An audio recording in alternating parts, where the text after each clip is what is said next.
Reading ली जाती है। और ऊपर है गेस्ट रूम, जो कोई भी लाइट मैन रहता है उनके रहने के लिए। और ये है हमारे गार्ड रूम, ये है हमारे जे रूम, और ये हमारे वो स्टोर रूम। अगर भारत के जनरेशन की बात करते हैं, इलेक्ट्रिसिटी जनरेशन की बात करते हैं, तो अपने पूरे भारत के अंदर 11 kV का जनरेशन होता है। जैसे जनरेशन के कई सोर्स है, जैसे विंड पावर प्लांट है, सोलर पावर प्लांट है, थर्मल पावर प्लांट है, हाइड्रो पावर प्लांट है, जहाँ से बिजली तैयार होती है। बिजली तैयार होने के बाद में फिर अपने जीएसएस पे आती है। जीएसएस पे आने के बाद में फिर उसका डिस्ट्रीब्यूशन होता है।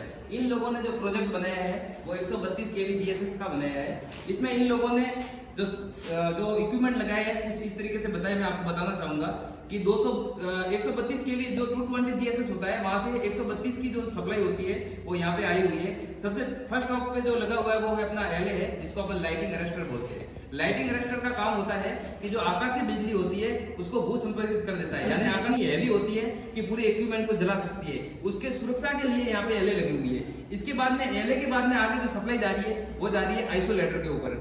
आइसोलेटर का काम है कि पूरा जो सर्किट होता है उसको ऑन ऑफ करना, यानी आइसोलेटर लगा होगा तभी अभी पूरे अपने मेंटेनेंस कर सकते हैं, वरना अपन मेंटेनेंस भी नहीं कर सकते।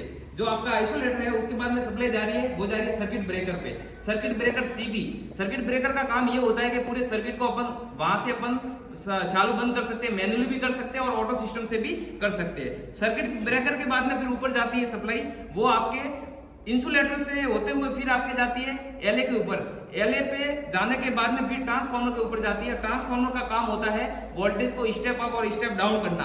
अपन जीएसएस जो अपन ने बनाया है वो 132 से 33 कन्वर्ट का बनाया है, इसलिए अपने पास जो जीएसएस होगा वो स्टेप डाउन प्रकार का होगा। और सप्लाई आने के बाद में जो ट्रांसफार्मर है उसको 33 में बदलना है, और 33 में बदलने के बाद में फिर आगे सप्लाई जा रही है। आगे सप्लाई जाती जाती फिर सबसे पहले आ रही है सीटी के ऊपर। सीटी का मतलब होता है करंट ट्रांसफार्मर, जो कि पूरे जो लाइन होती है लाइन के साथ में सीरीज में लगा रहता है, और इनका मेन मकसद ये होता है कि जो करंट होती है उसको मेजर करके देता है। इसके अलावा एक पीटी होती है जिसको अपन पोटेंशियल ट्रांसफार्मर बोलते हैं, और उसका कार्य होता है ये समांतर क्रम में लगी रहती है और जो वोल्टेज होता है उसको मेजर करके देता है अपन को। 33 की लाइन आगे जा रही है, उसके बाद में एक और अपने पास में एक आइसोलेटर लगा हुआ है। इसका भी काम यही होता है कि पूरे सर्किट को ऑन ऑफ करता है या फिर बंद चालू करता है। फिर सर्किट ब्रेकर भी लगा हुआ है। फिर आगे 33 की सप्लाई आगे जा रही है, और फिर आपके जो 33 वाला जो ट्रांसफार्मर है इसके ऊपर जा रहा है। और 33 का जो ट्रांसफार्मर है ये भी अपने स्टेप डाउन प्रकार का है। ये भी 33 की जो सप्लाई है उसको 11 में बदल रहा है, यानी 33 kV को 11 में ट्रांसफर कर रहा है। इसका मतलब ये भी स्टेप डाउन प्रकार का है। और 11 की जो सप्लाई है वो आगे की तरफ जा रही है।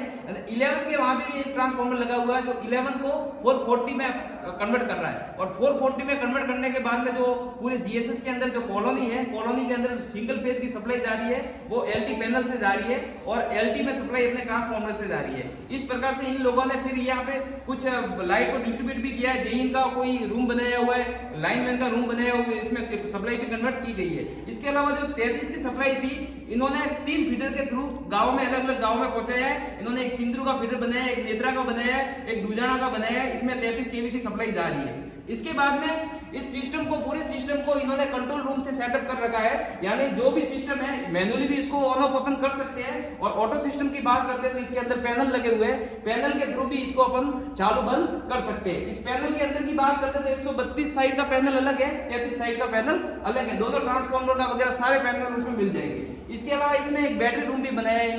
इसमें बहुत सारी बैटरियां लगी हुई है।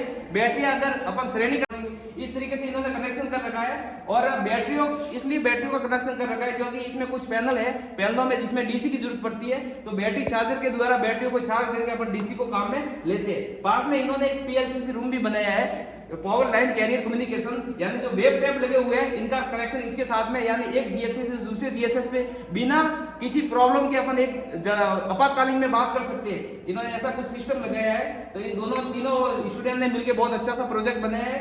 मैं इन तीनों को और भी शुभकामना देता हूँ कि आगे और भी आप अच्छे से अच्छे प्रोजेक्ट बनाओ और अपना नाम उज्जवल करो। धन्यवाद।